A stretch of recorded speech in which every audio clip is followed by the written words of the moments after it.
Monday to Sunday at 6:30 p.m. on Rogers TV.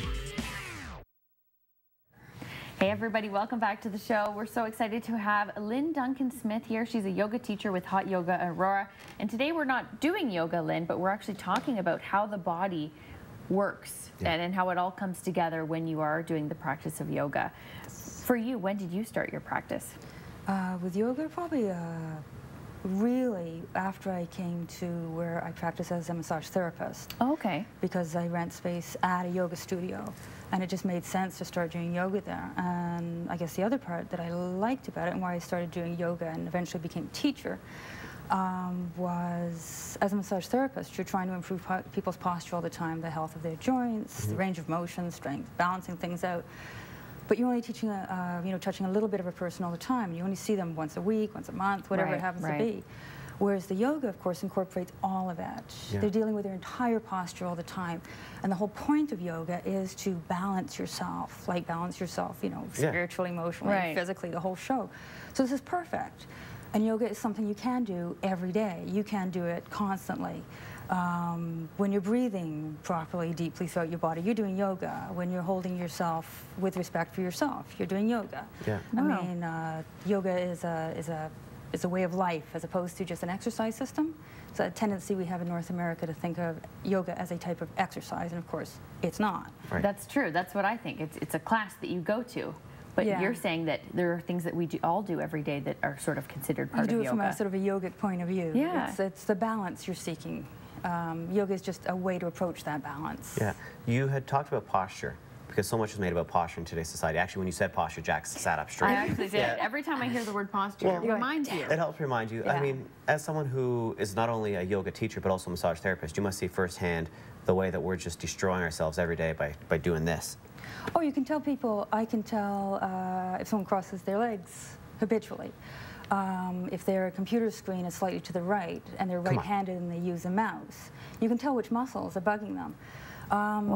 There's, that's just habitual posture. You can also see when people are very, beaten down by life.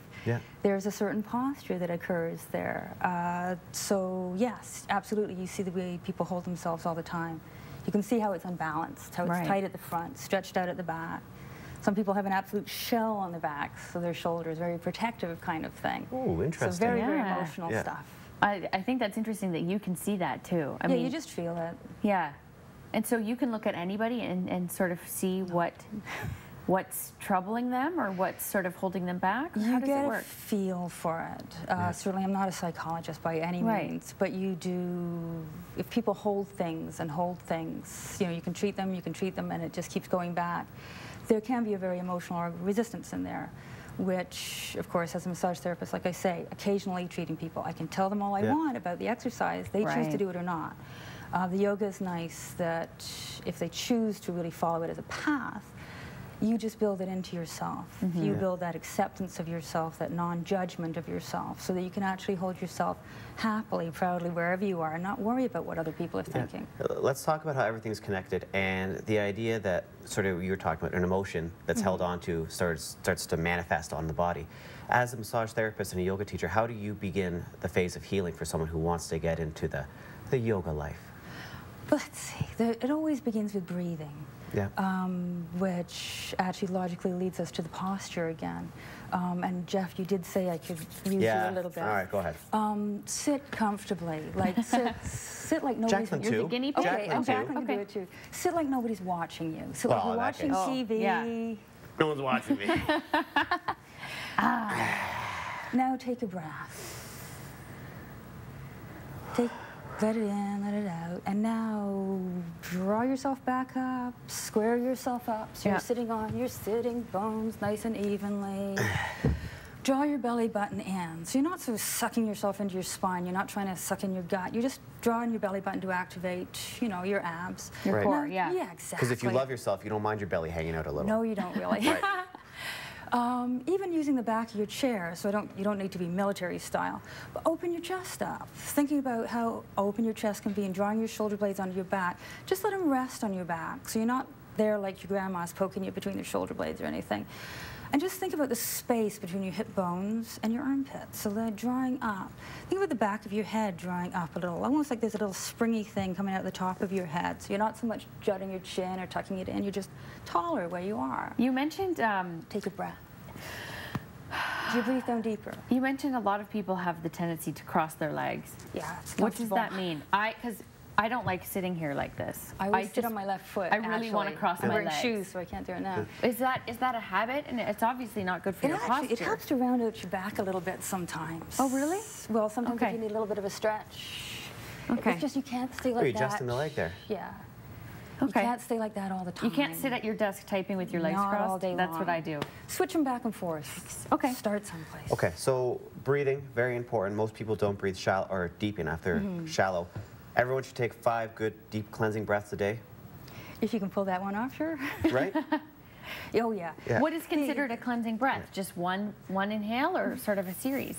You know, there's so many different types of breathing in yoga. It's a whole branch of yoga called pranayama. It's the study of breathing. It's, you know, breath being, of course, life. Yeah. Now that's from a yogic point of view, but from a physiological point of view, the oxygen we draw down into our bodies goes into our bloodstreams, draws down into our cells, and gets converted. It's a key part of the energy units that run our entire bodies.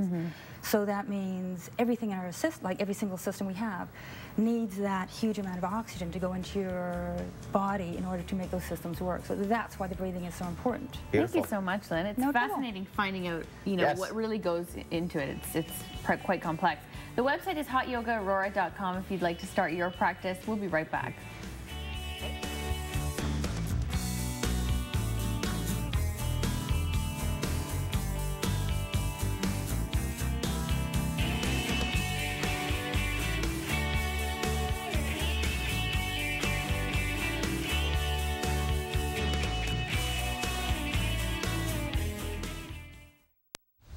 Hey, got a light?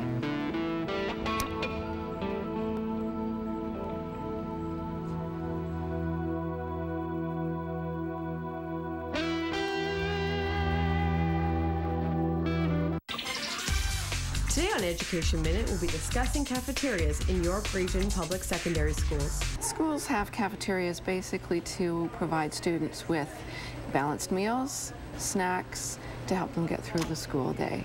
Having something in your stomach at the beginning of the day as well as throughout the day helps you to learn more effectively.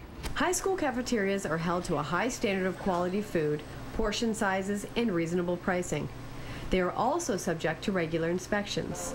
Elementary schools do not have cafeterias and rely on parents and in some cases breakfast programs to provide students with proper nutrition. We also request that the food service provider alter their menu somewhat to take into account the ethnic diversity within the board.